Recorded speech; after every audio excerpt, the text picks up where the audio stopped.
Ejaculação precoce pode ter várias maneiras de você definir uma ejaculação precoce. Geralmente é quando o homem demora, depois que penetra na vagina da mulher, menos de 5 minutos, antes de ejacular. Então ele penetrou, ejacula antes de 5 minutos.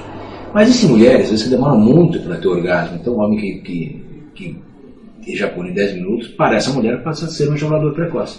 Então primeiro a gente tem que saber a rotina do casal. Tem homens que só na penetração já tem ejaculação, só na manipulação já tem ejaculação. Tem que ser uma ejaculação precoce. E temos dois tipos de ejaculação precoce. A primária, que é aquela do jovem, que sempre teve ejaculação precoce.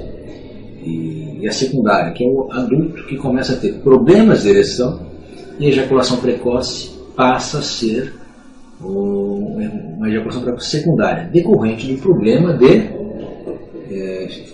fluxo sanguíneo, parte hormonal, a parte neurológica. Então a gente tem que avaliar qual que é a primária e qual que é a secundária. Nós temos que lembrar que sempre, todo homem que tem ejaculação precoce primária tem ansiedade. Ah, mas eu não tenho. Tem sim, tem uma ansiedade. E o ato sexual passa a ser algo ansioso para ele. Você tem esse paciente ejaculador precoce primário, ele é muito ansioso. Então a vida dele, hoje a nossa vida é uma vida ansiosa. E todo homem que sempre começou a sua vida sexual tendo uma relação rapidinha com a namorada, numa pracinha, a mãe sai, o pai sai, uma masturbação escondida dos pais. Então o homem é levado no dia a dia a ser um homem mais ansioso.